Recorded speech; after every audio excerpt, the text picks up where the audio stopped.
Hi, welcome to the channel. Today we're going to go look at a company that I took a tour of called Laile. You might know them better by their product line name, Beat Rush. I was introduced to Laile and the people there from a friend of mine here in Japan.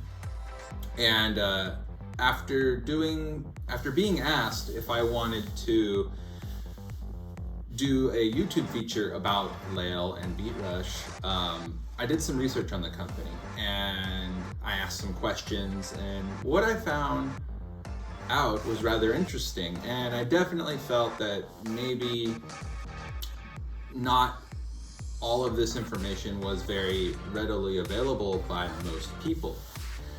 So I definitely feel like this episode is going to be informative of a very special Japanese company, 100% Japanese. And that's one of the things I'll talk about right now, is that, you know, in today's world, so few things are made 100% in-house anymore. And that's something that Laile really exemplifies.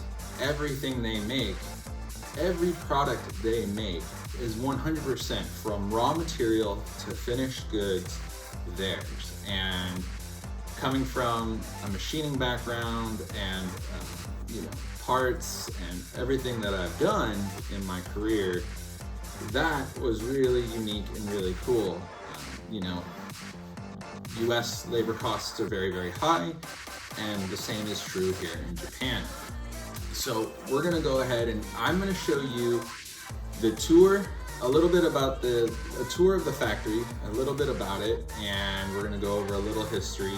And I actually got to sit down with the sales department manager and the president of Laile, or Beat Rush. So we're gonna go ahead and cook that video right now. All right, guys, thanks for tuning in, and I'll see you when you get back. Laile is located in Yokohama, Japan. The company got started roughly 40 years ago with the main focus of building rally cars and rally components. There's lots of rally history throughout the shop as you look, and throughout their current lineup. Once we got into the office and introduced ourselves, it was time to go down to the factory and see what everything was about, what Laile was about, and what Beat Rush was about. First thing you see is all of the raw materials waiting to be turned into awesome products, sometimes on a bench or press, and sometimes using this giant, fancy 5-axis CNC machine. Walking through the shop, you could see it was rather crowded and everyone was busy doing the tasks at hand. So what was most impressive to me while walking through the shop was the amount of work that people were able to get done with such few staff. There weren't many people working at the time when I was there, but I was impressed to see the number of products that they were able to come out with.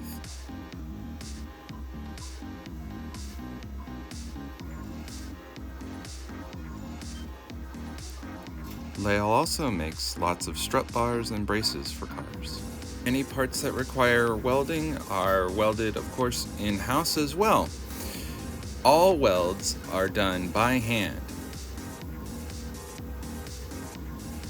From works in progress and machining bare metals to bends and welds, Laile was nice enough to offer me a visual of everything in between.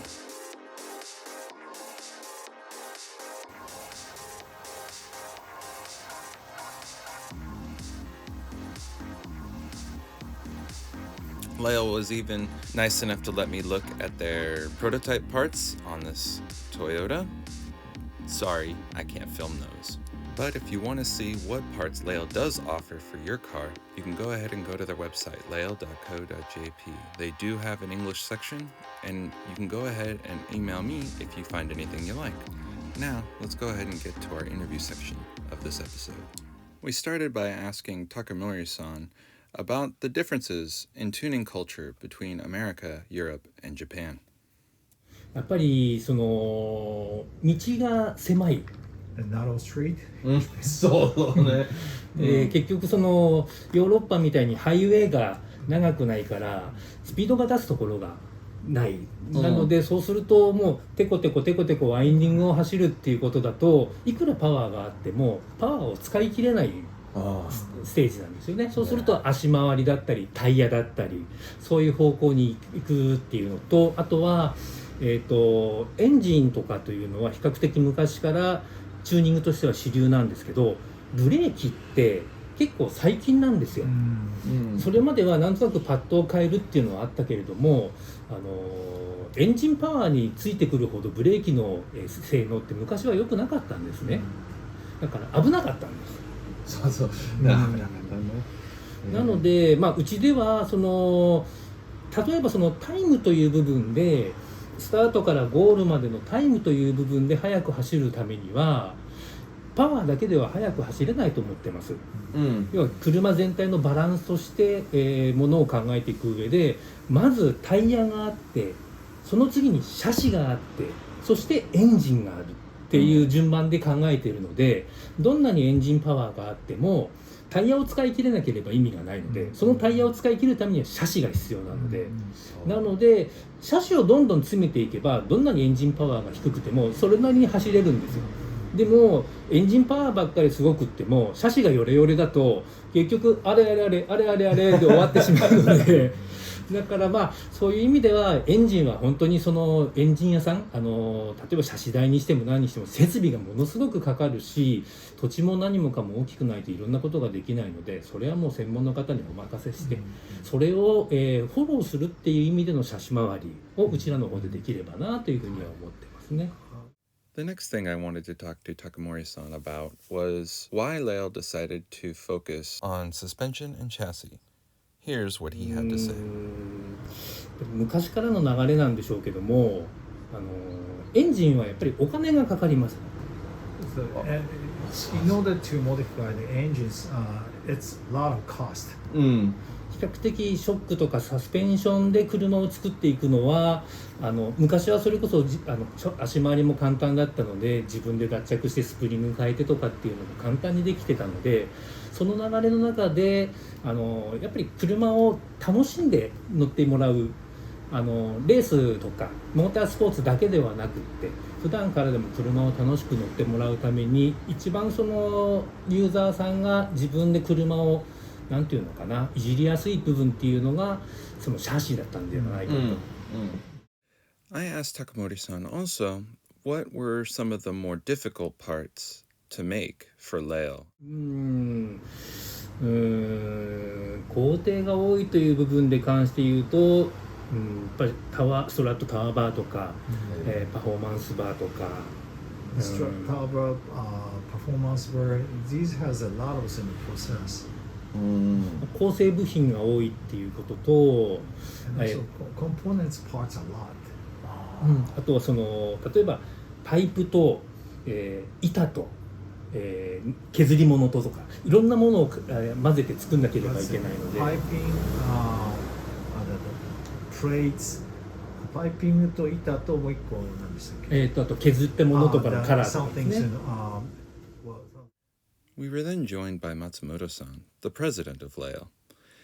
With the both of them together, I went ahead and asked them what they thought the benefits of making everything in-house and what were some of the drawbacks. Here's what they said. あとはやっぱりさっきも話した通りどんどんこう時代が変わってきた時に機械が変わったり車の性能が変わったり、今までこの商品ってこういう風なものだったよねっていうものが時として逆の考え方を持つようなものがあったりするじゃないですか。いやそうじゃないんだよ。その時に商品を他で作らせるとそれの設定変更がやっぱり大変なんですよね。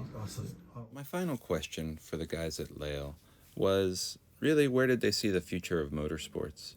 And what was Laile's plans for that future? Here's what they said. 日本ではなかなか車を、今車が高いので値段が高いので、車で遊ぶっていうのはなかなかできないんですね。でもやっぱり車なので走ることの楽しみをやっぱり感じてもらうためにもなんとかできないかとでサーキットとかっていうのはなかなかちょっと遠いしお金もかかる。だからこういうようなものをできるだけ身近に感じてもらって、今どんどんそのゲームそのものがすごくクオリティが高くなってきているので、それを利用してだったらその環境もそのリアルの方向に近づけてもらってやっていければ、少しはその車の楽しみというものを分かってもらえるんではないかと。Now, most car companies who make parts aren't going to be super excited about the shift to virtual reality, but Laile really seemed to be on top of it and excited about it, bringing the joy of driving and racing to more people. If you want to go ahead and learn more about this rig, email me or drop a comment. If you need more information, you can also check their website. I will leave a link to it in the comment section. I just want to say one final thank you to the guys over at Laile for taking the time to come and see me. It really was an awesome experience. I also need to say thank you to all of you, my audience, for watching this video. I hope you enjoyed it. Hope to see you again next time. All right, guys. Peace.